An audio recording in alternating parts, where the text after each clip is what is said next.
All right. Hello, everyone. Thank you for coming and joining us today. This is going to be a fantastic session. But before we get kicked off, I know Ryan's just got some quick housekeeping to cover. So, Ryan, the floor is yours. Great. Thanks, Jack. Good morning, everyone. Good afternoon if you're on the East Coast. Welcome to today's monthly chapter meeting and webinar on AI. We have a great session planned out for everybody today on automation and practical tools and strategies for your workforce. So our speaker today is Elaine Boyd. She is the co-founder and CEO of Biggest Goal. She is a serial entrepreneur and workflow automation expert who has built and successfully exited two SaaS companies, each reaching eight-figure valuations. She specializes in developing AI-powered tools that solve industry-specific pain points, particularly in human resources, optimizing workflows, and enhancing operational efficiency. A recognized top leader under 40, Elaine's innovations have earned industry acclaim, with one of her tools being named Best for Remote Work in 2022. She continues to push the boundaries of AI-driven solutions, helping businesses work smarter and scale faster. So please help me in welcoming Elaine Boyd. And Elaine, I will kick it over to you to get started. Thank you. Awesome. Thanks, guys. So I want this to be as interactive as possible, so you don't need to wait until the end to ask questions. You can raise your hand in the Zoom chat. You can chat in here, and I'm going to try to answer questions as we go. So please feel free to engage as much as possible. And we're really going to go on a journey together. So I'm going to get my screen shared. And there's one way to think about AI as, me and ChatGPT or Claude or Copilot, whatever you might be using.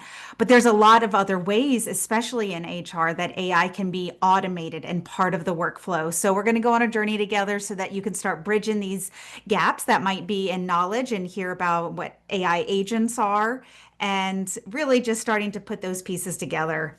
And I know mostly a lot of times in HR, we are just inundated with things to do and making sure that employees are on their path that they need to be within the company. And so it can feel like we're in a rainstorm and oftentimes without an umbrella or a raincoat. And so what I want, hopefully, you feel at the end of this and using AI and automation and just seeing what's possible out there is that there's sunshine and rainbows ahead.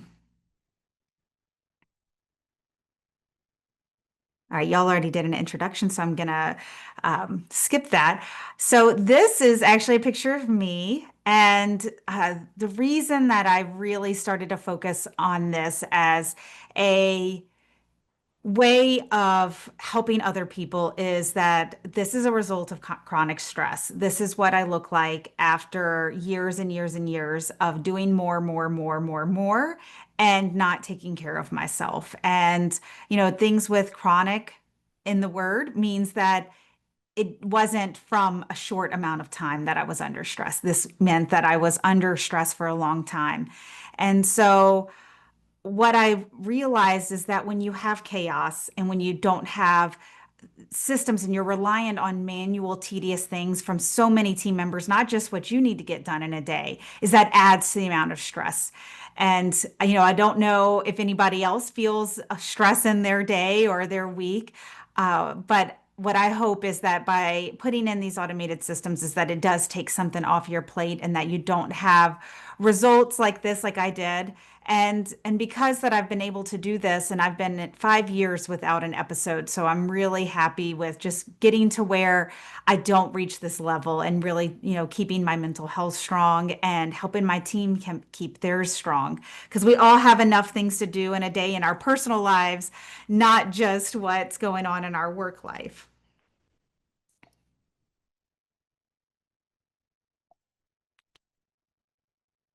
See, I'm having trouble with it going to the next slide for some reason. Okay, there we go. So what we're going to be talking about is how, what I meant or what I talked about with chronic stress. How does that even mean with AI? And then how does that even affect our role within HR? So we're going to be jumping into that. So in this, I'm going to talk about 3 examples and do use cases within each one of these. And of course, there's so many more things in the day that we do in HR, but I wanted to just talk about these that most of us probably have some type of handle on in our day. So it's a little bit more, realistic for us. So job interview descriptions and interview questions, performance reviews between the employee and their managers, and then even just policy and benefit questions where you might be the support line or somebody on your team is the support line for all of the employee questions when it comes to policy, employee handbook, managers coming to you because people don't like to read anymore and they don't want to read through a handbook to get their questions answered, unfortunately.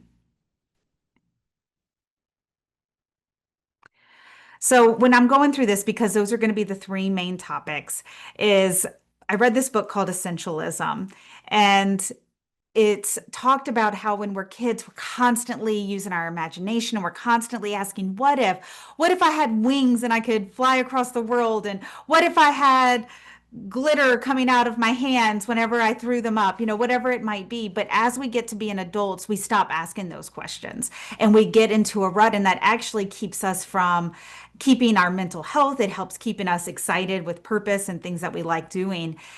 So I want us to challenge ourselves in here and put on our what if hats and think about, well, what if things could be easier? What if this could be automated with AI in my workday? So putting on your what if hats, not every example is going to get hit home maybe with you, but it could be a what if moment for you because it could correlate to something else that you're doing. So I always get asked, is AI going to take my job? And or what parts of it is going to take my job? And honestly, technology has been replacing the way that we do things in our modern history. Does anybody remember Blockbuster Video? I might be dating myself here, but Blockbuster was where we went every single Friday to rent a movie. And Blockbuster does not come on the top of my mind for renting a movie anytime at all. That is something that technology has replaced. All of those workers that used to work at Blockbuster, they got their job positions no longer are there, but it does open up new opportunities. Netflix, Hulu, all of these other places do have positions open. So that's what I want to be thinking about whenever we're going through this. And if we're thinking about how we used to answer the phone, there would be landlines, and even way back in the day, there was a phone operator connecting you to where you needed to go on the phone line. So AI is going to replace some parts of our job. But in some ways, it's going to make things easier. So, what we're going to be going through is what are those parts that can make our day easier and that we're ready for the change because we already know it's here, we know it's coming, and we're going to be okay with that because we're on the cutting edge and we're ahead of where we need to be. And we're not worried about, is it going to replace me? It's giving us the time to be more creative and strategic in our day. All right, so we are going to talk through three levels of AI. Ryan said, "I hate when the movie you wanted was out of stock." Man, that was a huge Yep. bummer, and you'd have to wait. Imagine imagine clicking on your movie in Netflix and sorry, this one's all checked out. That is such a good point. That we don't have to wait. There's not ever a delay in our being able to rent a movie. So the three levels, thank you for adding that, Ryan. The three levels. So the first one is chatting. Most of us in here have used this one. This would be going to ChatGPT or one of the other AI chats and chatting with it. And it is amazing. Then there's another level, and it's chatting or automating with some AI steps. And I'm not going to spend a lot of time on this one really because things have even evolved from this to having AI agents. And I'm going to explain what an AI agent is. And right now, you might be like, Elaine, I just want to know how to prompt better or ways to use AI chat. But come with me on this journey because there are places that you can be using AI agents probably already in the software that you use daily. And now you're going to be more comfortable knowing what those are and starting to test them out within your workday. So let's start off with just chatting about some ways to use AI chat. And hopefully, everybody on this call has used ChatGPT. If not, please go create a free account If they don't allow you to use it at work, then use it for your personal life. Ask it to make you a meal plan. Ask it how to get your kid to sleep at night. Ask it to make an itinerary for you if you're traveling somewhere. Tell it the things that you like doing. So you can be playing around it and playing with it and learning how to use it in your own day without having it to be revolved around just work stuff. So please do that if you haven't played around with any AI chat. So one of the ways that a lot of us use AI is having it write a job description. Something that maybe we haven't thought about is having it write interview questions for that position. And then having it also write skills assessments. So putting in that job, giving it some criteria around what the role looks like, what are the job responsibilities, what is the pay like, benefits, whatever, asking it to write a job description, and then following it up with, for this role, what are interview questions that could be asked for 3 different interviews? And it'll write those out. It'll write out the ones for, maybe you just do a quick screening, a 15-minute call with the candidate, to a manager interviewing them, to an executive interviewing them. Whatever your process is, it'll break that up. And then what I think is really, really important, I'm going to touch on this some more in a minute, is writing skills assessment for the job to make sure that they know how to do the job. So that's 3 ways just in this one piece that you can chat with AI.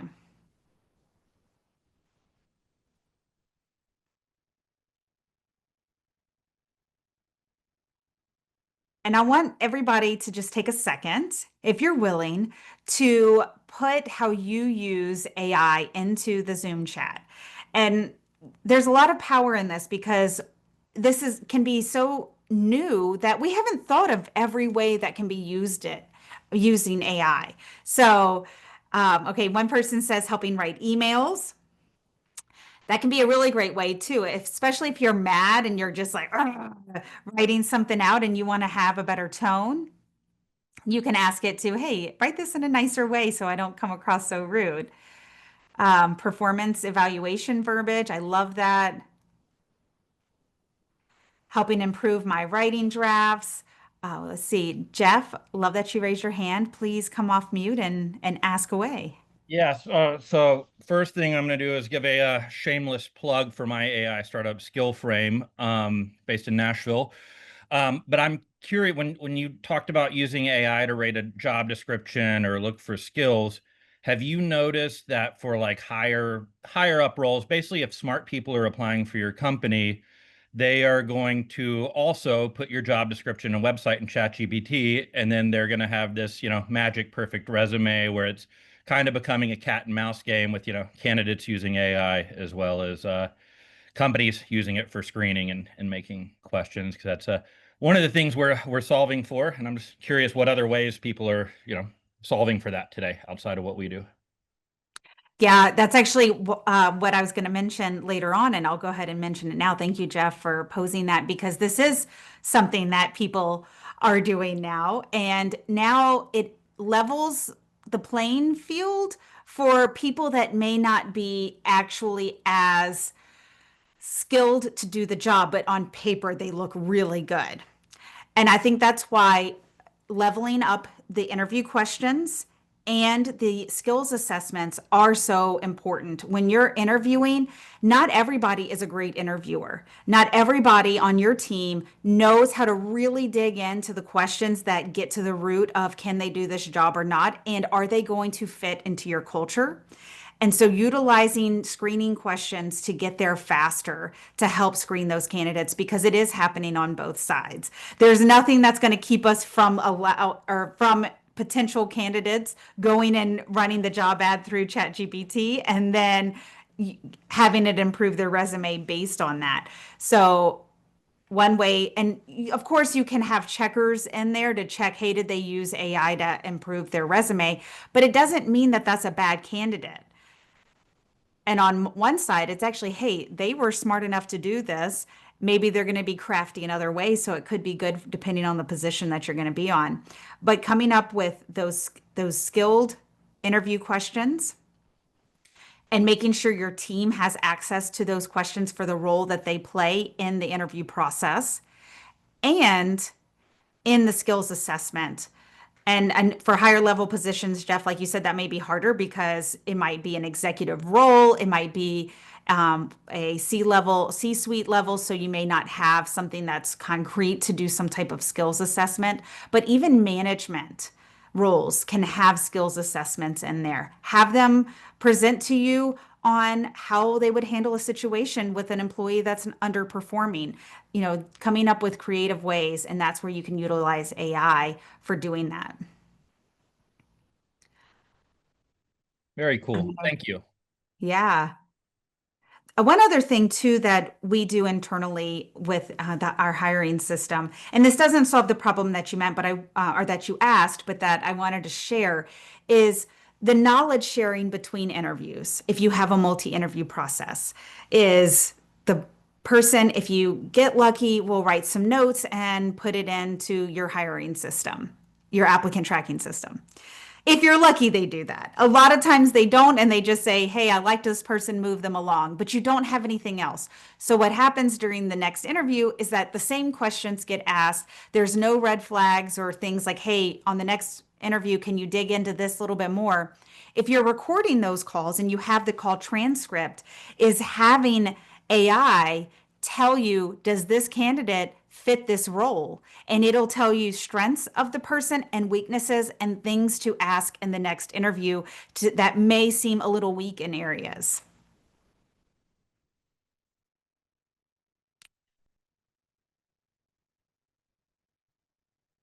Perfect. I'm just reading through the notes really quick. So, Kim, I see that you use a transcription service as well that transcribes and summarizes. Love that. I can't imagine my day now not having that. That has saved so much time, so much headache, having that available. Kim, I don't know if you feel comfortable with the one that you use, if you want to drop it in. I use Grain. Another great one is Fireflies. Okay, she uses Nada. One that's really common that I see is Otter. They all have their pluses and minuses, so you just have to figure out which one is best for your company and how you structure things. Deep document review for patterns and timelines. I love that use case. That can be so helpful even if we're just looking at the interview process. That can be, hey, these 3 people interviewed them. Can you take these transcripts? Can you look for patterns and different things like that? I do the same thing with other documents. I had a large data set of form data that had gotten sent to me, and it had open-ended questions. So for a person to go through 1,000 responses in short answer form, like there's just no way to really easily analyze that data. AI did it in about 30 seconds. And it produced a whole analysis, next steps, and it works fantastic for correlating that data. This is awesome stuff. Hopefully everybody in here is kind of keeping up with some of these use cases because there's great ideas in here. So one of the limitations, or several limitations of chatting, and where AI and automation and AI agents can start helping, is that you are dependent on the person that wrote that prompt. So everybody's going to prompt differently. How much context you give is going to give you better results. So when I say context, and I'm going to just use the job description one again, is if you tell them more information about the company and the role, is going to produce a closer job description for what you're looking for versus somebody that just says, hey, can you create an account coordinator job description for me? Well, it has no other information, so it's going to be going off of whatever it thinks it should do. So everybody's prompt is different, so it's going to give you different results. It's going to create outputs that are inconsistent. So an output would be what it's giving you back. And because the prompts are different, the outputs are different. Also, sometimes AI is a little moody. So it output could be different from one day to the next, from however it's quote unquote feeling.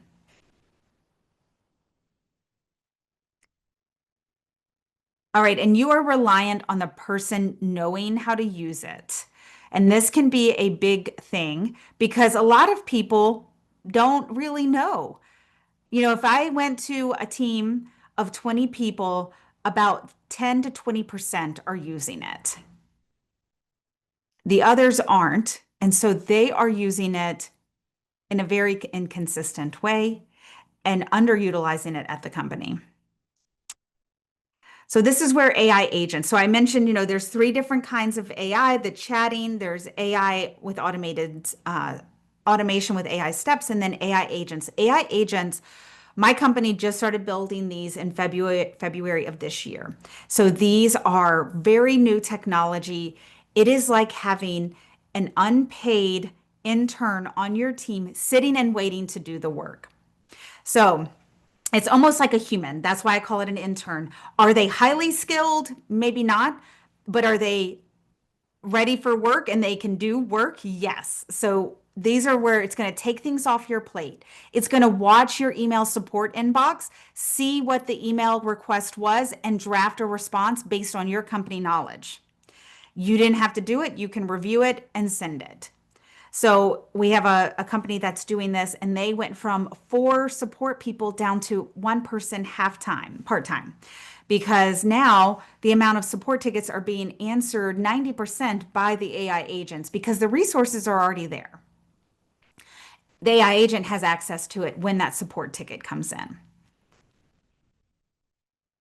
We're going to talk some more about this. So the difference between a ChatGPT and an AI agent is in ChatGPT, you are physically going to ChatGPT and asking it a question.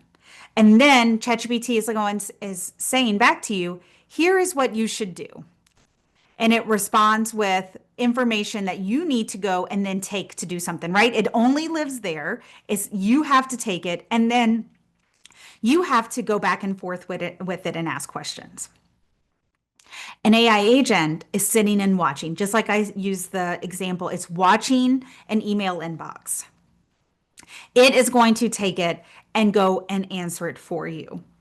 It can draft a response.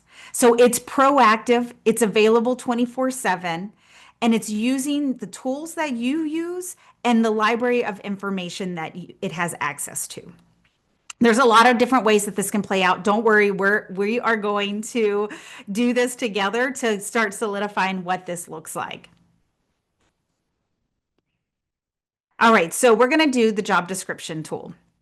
And so as a chat, we just talked about, well, I can go to it, I can have it write a job description, I can have it write interview questions, and then I can have it do a skills assessment.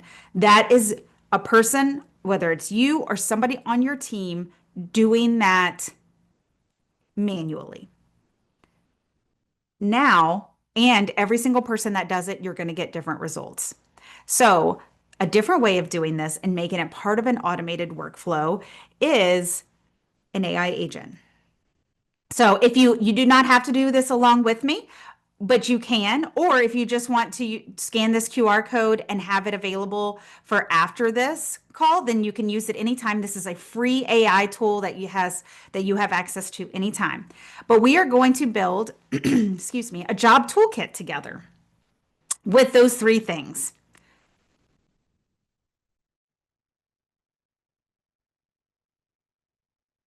So account coordinator is what I'm going to do as my position. And I'm not going to be super specific in this example, just for time savings. You can use this in real life. Like I said, it's available. So I just want to show you what it produces. So I'm just going to go through this pretty quickly for saving time. So what are you looking for? We want to describe the role. So what are some things? They need to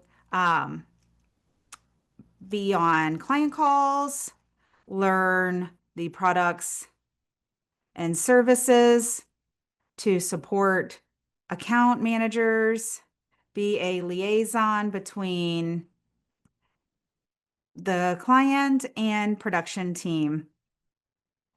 They need to know ClickUp, N8N, and Pipedrive CRM. All right. We're going to say this is a remote position. Compensation, we're going to say 75,000, no benefits. Short company description. So you can just put a few sentences in here or even just one thing and it'll build it out. Biggest goal, tech company. Um,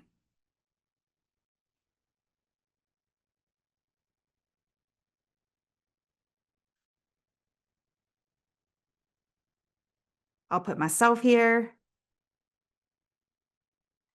And I'm going to just say, okay, there. And this is so that it'll send the job toolkit whenever the AI has processed it.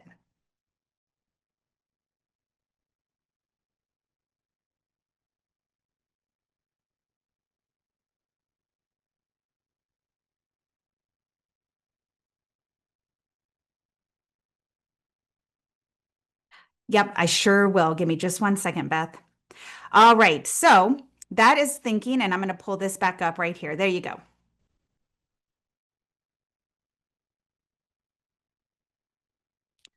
I'll leave that on just for a second while people scan it. Yeah, you're welcome. And while that's happening, I am going to pull up the PDF example.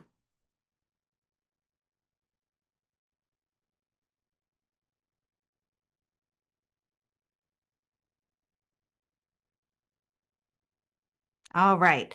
So this is the job toolkit that gets created, and this creates a consistent workflow for you. This is something that can be shared. If a manager comes to you and says, hey, I need to hire this person, you can send them this link. Great. Here is a tool that you can use.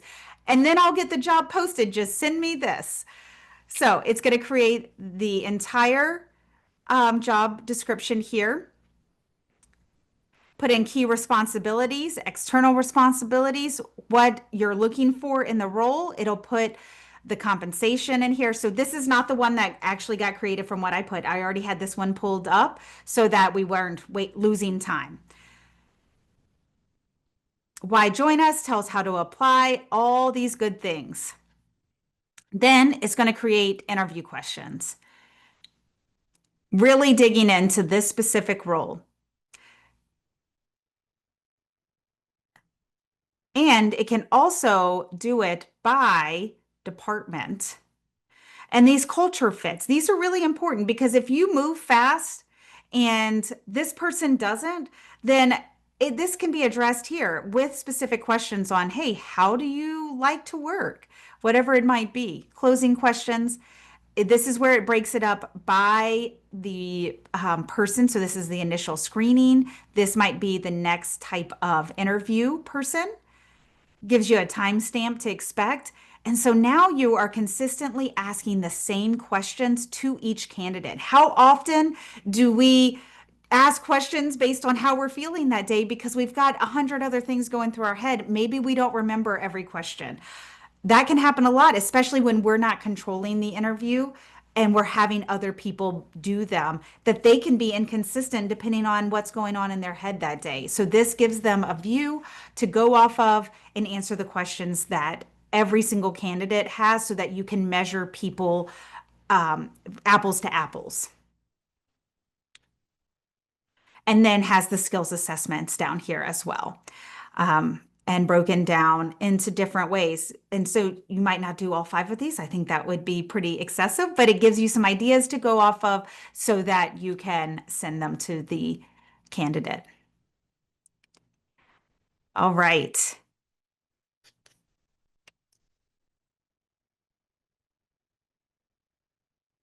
So for those that didn't, I'll show you what happens with the automation. Is that once you submit the form, so we've got the form, we submit it, an email gets sent, and it has it as a PDF attachment here. This could be forwarded to you, or they could put your email address in for it to go directly to you, however you all like to operate. And then the PDF that I just showed you gets generated.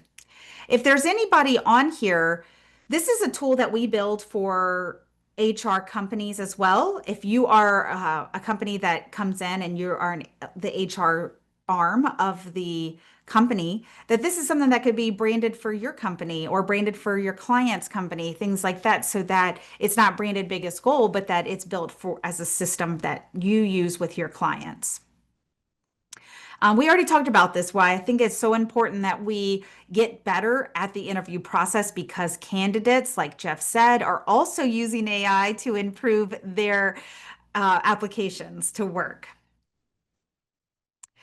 All right, several of you mentioned using this in performance reviews as a use case, which I think is brilliant. I think it helps cut down on so much back and forth and really making it a strong performance review.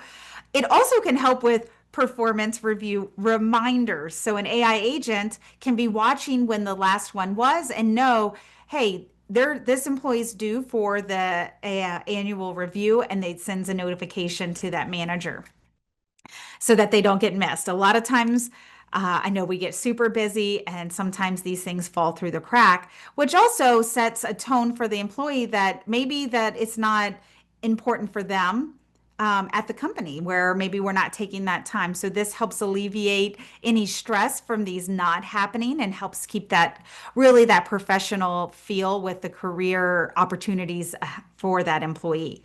So the reminders are one thing, and then how you perform the performance review is another. So we're going to have a example here. This is a demo. So it is how you can use an AI agent with a chat interface to help the employee and a manager prepare for a performance review. Because we all know employees most likely think that they should make more money and get a huge raise because they're amazing, but they're not thinking through everything. And so these assessment tools can help them understand where they can, maybe they have had a lot of success, they can phrase it better, but also working on some of their weaknesses. Very cool, Jeff. Thanks for that resource. All right, so I'm gonna just put in here, I have the chat pulled up. Let's see. My Zoom interface is hiding my tab bar. There we go. All right, so this is where it walks you through how to start going through a self-assessment preparing for an employee review. So this would be, I'm the employee, I'm going to be going in here and typing this out, but a manager can also do this. You know, one thing that I see and a lot in this is that oftentimes both managers and employees, they think about the last couple of weeks and not the span of time since their previous one. So this helps you think through if it's a yearly review that you do, maybe you do them every 3 months, maybe you do them every 6 months, maybe you do them every year, whatever that timeline is. It helps the employee and manager think through that whole time and not just what has happened in the last couple of weeks where people can get really stuck on. And so here, and these can be customized as well, but this is also a free assessment tool that you have all available now to you to use. And so it's asking the questions to get to them coming prepared to their employee review so that both the manager and employee have a valuable amount of time together.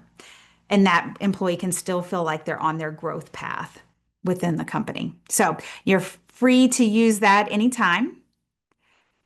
And I want to make sure that we are leaving time for questions. So if people have questions, please put it into the chat. Or if you have ideas that you want to share, I love that too.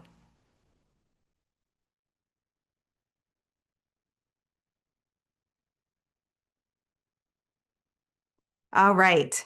I don't see anything. So this is going to be another example of an AI agent where people have very short attention spans. It used to be a couple years ago, it was 8 seconds, but yes, I can do that. That's a good idea. Okay. Krista, brilliant. So that is the self-assessment chatbot. And this is the type form. That should, I could refresh this, but that should still work for you. Okay, great idea. is we get asked a lot of policy and benefit questions because people have short attention spans. It used to be 8 seconds. I guarantee you that has dropped even further now because that stat was a couple years ago. And they don't want to read. People just do not want to read anymore. And they want to be able to skim. But if you have an 80-page employee handbook, the last thing that they want to do is sit there and read that. So instead, the easiest thing they can do is just go and ask somebody. That might be you. So they can go in and ask a question to the chatbot. Now, this is a demo policy. This is a fake company. Northbeam Solutions does not exist. It's a fake company. I wrote a fake employee handbook that this AI agent has access to. So if I ask, let's see, I'm going to refresh this real quick. I think I already did that, but my grandma passed away. How much time off do I get? And it's going to access the employee handbook and then produce an answer. So it even has some empathy in here. It accessed the employee handbook and it found that it has up to 3 days paid bereavement leave. Now, what's really cool is that it knew that grandmother passed away meant bereavement and looked up that in the policy. It doesn't have to be the wording necessarily in the handbook for it to be smart enough to know what that person meant, especially with young people today. A lot of them may not know the word is bereavement. So when they're looking at the policy, they just skim over that. They don't even realize it. So this agent has the access to the entire 80-page handbook and can answer questions.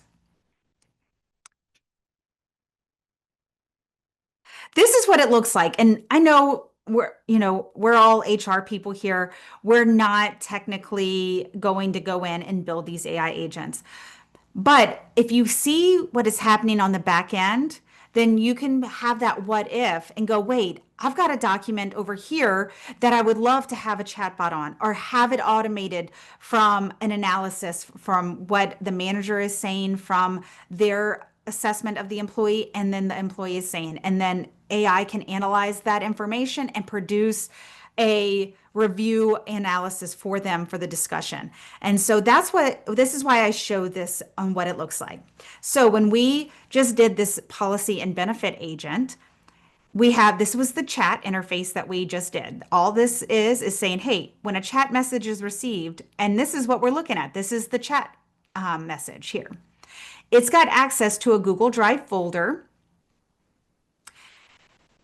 And here is the document that it has access to. So the folder houses this document, and the AI agent is here that has access to the Google Drive folder. We're telling it in this folder, have access to this Google Doc, which is the employee handbook. And then it uses AI to have its brain, basically. It's its brain to go, hey, I got this chat, I've got access to this folder, and I need to find this question in this document. And that's how AI is able to go in and use that brain to have the AI agent produce the result. So Microsoft Copilot, that is not a dumb question, Beth. This is such a great question. So Copilot, you might even see, depending on which access you have in Copilot, where you can build your own AI agents. I'm going to say use that with a grain of salt because they have it available in there. It doesn't mean that anything is actually hooked up, that it has access to actually go and build it. And so the fact that you're asking this question, I love this. Go and play with it. If you have the ability in your Copilot to build an AI agent or to access that, go in and try doing it. Just ask it for what an AI agent could do. So please, yes, I love that question. Let's see, we've got another one.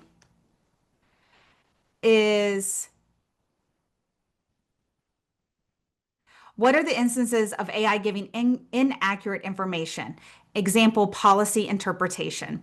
That's a great question. So one of the things that we would do and what I recommend is testing it and having only the HR team using it for a period of time. So if a question comes in, testing it with how the answer comes through and verifying that this information is correct. The other thing, and this is really important if you're looking at building AI agents, is how and who you are working with.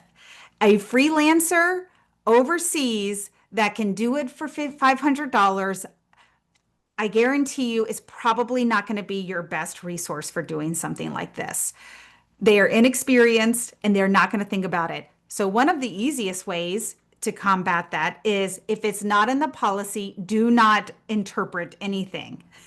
It only say what is in the policy. If you don't, then you tell it what to do. If it's not in the policy, do this. That could be send an email to meredithjones@gmail.com. That way, it knows what to do if the answer is not in there, and it can go and let you know, hey, this isn't in there and this needs to be addressed with this employee.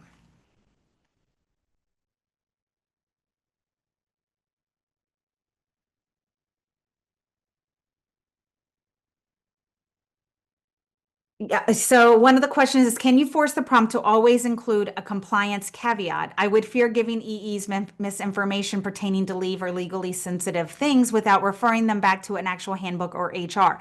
Absolutely. So you can put compliance caveats in there. We can really massage the AI agents on what that prompt is and that lives in here and how it handles things.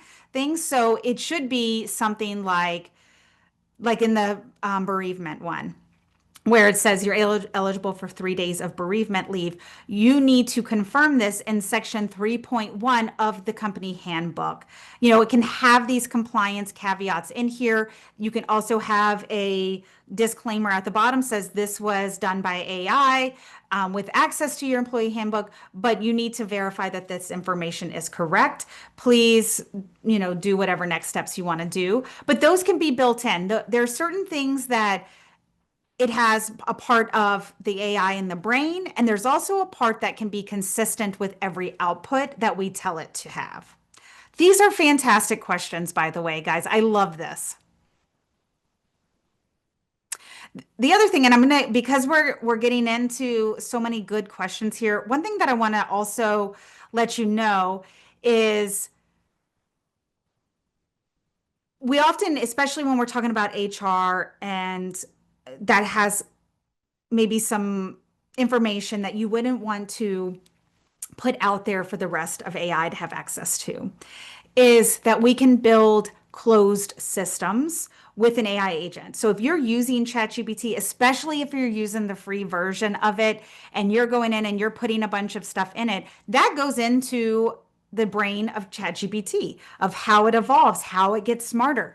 But in these closed systems, we are not allowing that to go back into ChatGPT so that it's only being accessed for your company data and not getting accessed outside of that. So that is one thing that I often hear.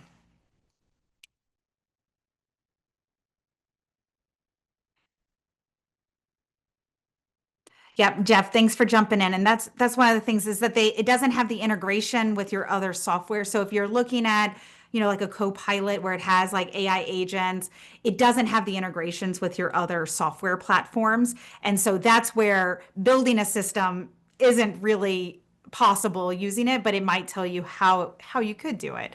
But it's a good starter to start getting those what if questions going. I love that.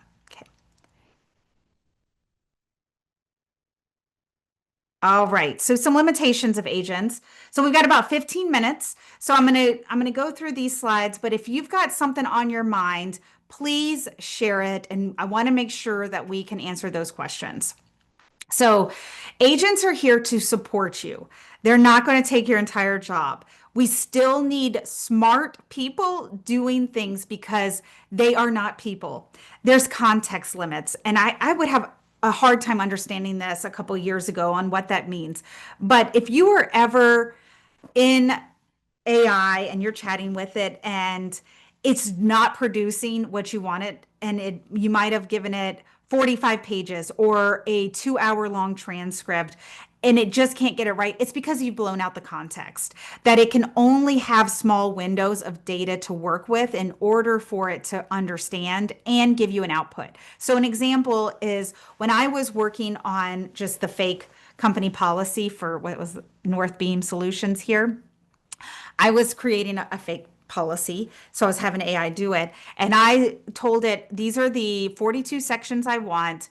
Please create me a company handbook for all 42. I blew out the context window. It couldn't do all of that. It would only do about 8 to 10 at a time. So I had to just break it up. And I just would do 5 at a time. Hey, will you write this down for me? Oop, whoops.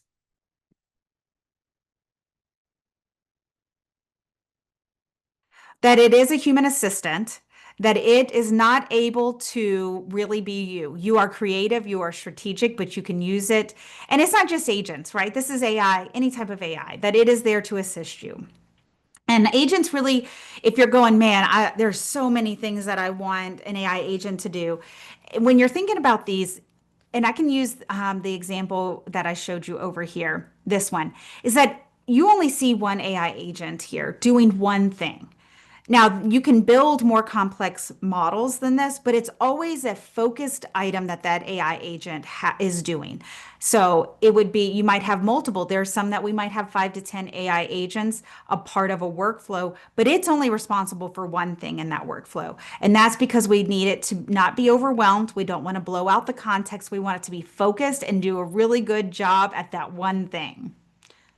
And it helps decrease hallucinations and all the things that you might have run into. So this is just another example of it watching and waiting to do work for you. So here is a scheduled trigger. So we told it, hey, every day at 12 a.m., we want you to check time reports.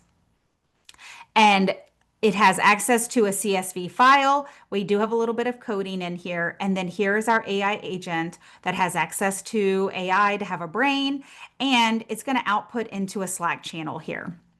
So it's going to check it. It's going to schedule it so that it's just watching for that data to come in and extract the information. And it's going to put it in a Slack channel. And it says, hey, these clients have this amount of work. Let me see if I have a screenshot of this actually in here. Nope, I don't. Okay. So these clients have done 30 hours this month. These clients have done 50 hours this work.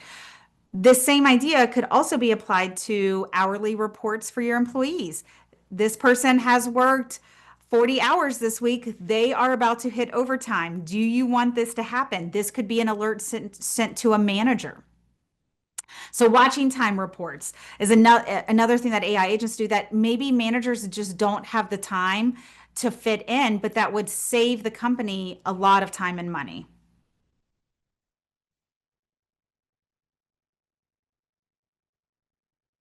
So where to start for implementing these in HR is it does depend on what your process is. Having a really good idea of what your workflow is and where an AI agent or AI could be implemented. And then having that agent go, okay, we don't need to do everything in this process. Let's just start with this one thing that this one agent can have focus on. Maybe it's time reports, watching time reports. Now, this might be something in the software that you use might already start having AI agents. And this is where I want to bring up this discussion because you can be brave. You know what these are now, and you can play around with it. Click the beta AI agent and see what it is. And those time reports can be a nice little tool for managers to have with their team. Make sure that you're using the right tools to do this. If your team is using Make or Zapier, they do have AI agents, and I will say they just are not good yet. The AI agents in those tools are a little lackluster. If you're really wanting to do this and you have a tech team available, using a tool like N8N, and that's what this is right here, N, the number 8 and N. And then sometimes there are some low code or some coding that's needed, and something like Python, there's sometimes JavaScript. There's different things that you might need to assist with that. So it still is a technical thing if you're looking to build these. And then really working with experts that know this. Like I mentioned, having somebody that's a freelancer that does this on the side may not be the best person because you're not going to get the best results. So really working with a team that knows what they're doing can set up the AI agents the best possible for you so that you're not running into errors or mistakes. Some cost around these. So generally the cost to build an AI agent, if you're thinking about implementing this at the company, is about 1 month's salary of what it costs for a person to do that for the year. So let's just use easy numbers. If it is a $60,000 a year role, that you can expect that to be about a $5,000 cost to build an AI agent. And it's very, very cheap on the AI side for the credits that you need to run these. So I mentioned email triage where it can watch email, support emails, put things together. It's like a penny to maybe 10 cents per email that you may use in AI credits. The time reports one that I mentioned that runs daily is 4 cents per day. So very, very cheap with AI. And here's some other use cases that we can talk about. Most of them we've mentioned in here. Compliance reminders. So if you have a team that needs to stay on top of certain certifications, compliance things that are expiring that they need to be recertified in, that this can set up reminders so that things don't fall through the cracks. And then we talked a little bit too about response analysis. So things that you may be getting feedback from the company culture, NPS scores, things like that, that it can take that form data and run a response analysis is lovely.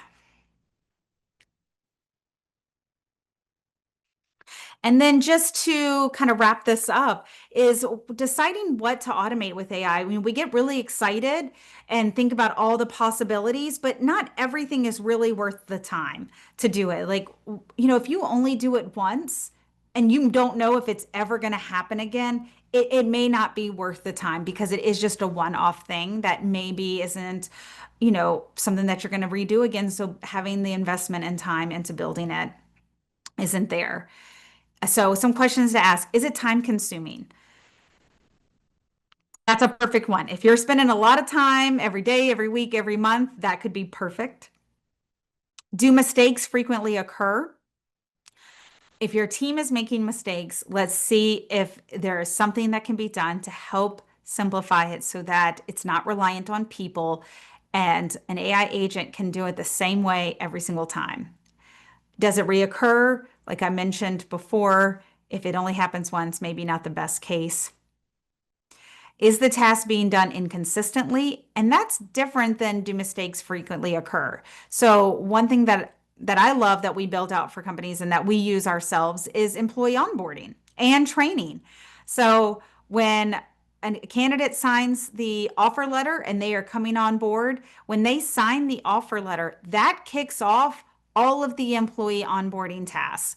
Some of those things get created automatically, like their email, their Slack, those kind of things, but not some of the things that cannot be automated. There's other onboarding tasks that might need to be done, but we don't want to forget. I think the stat is 75% of companies are not ready for the employee's first day with them. That is a startling number of people and companies that are not prepared for that employee that they just invested a ton of time into hiring and not be ready for them. And so with AI, that can be solved where everything is ready for them day one.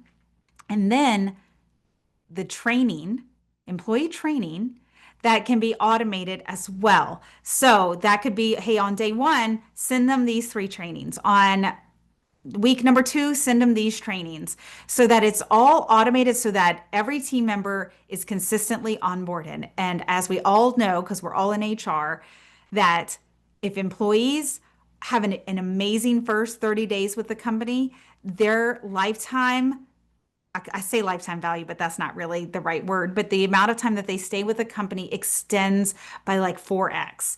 So staying with them, having that investment, that time by just training them in that first month, making them feel like they're on top of the world, makes them want to stay with you all longer. And then the last one, and again, my little Zoom bar is covering it up, is can't get it to move. Is it moving data between systems? And so a lot of times we think of data between spreadsheets, but that's not necessarily the case. The data in our applicant tracking system, person's name, email address, that's data that could go into the next system for onboarding them. So data is just information. And a lot of times, a lot of us are spending our day moving it from one place to another.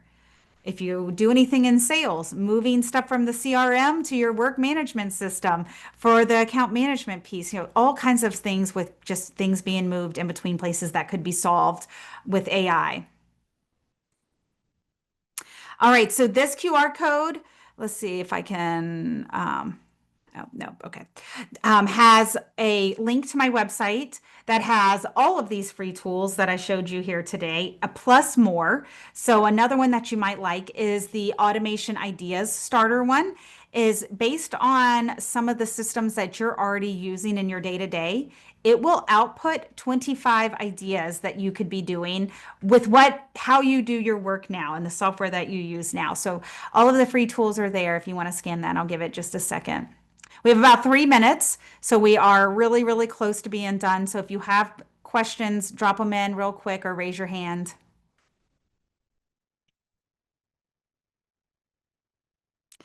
All right, perfect. So if you want to connect with me, if you want to talk more about AI use cases, I'm very active on LinkedIn, or shoot me an email. I'd love to connect and continue the conversation.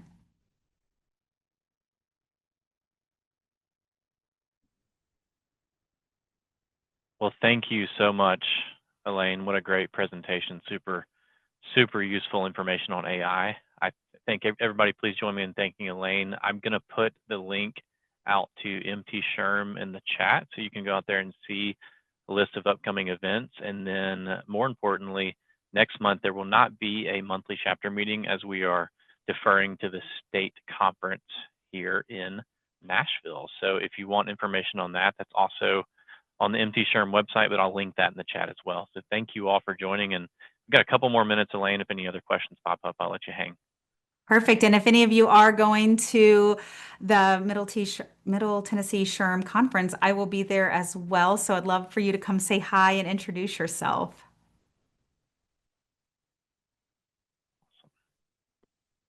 Let's see, I have not seen any questions, so I think we're good. Perfect. Thank y'all for having me. I enjoyed all the ideas and the feedback. Y'all were an amazing group of people.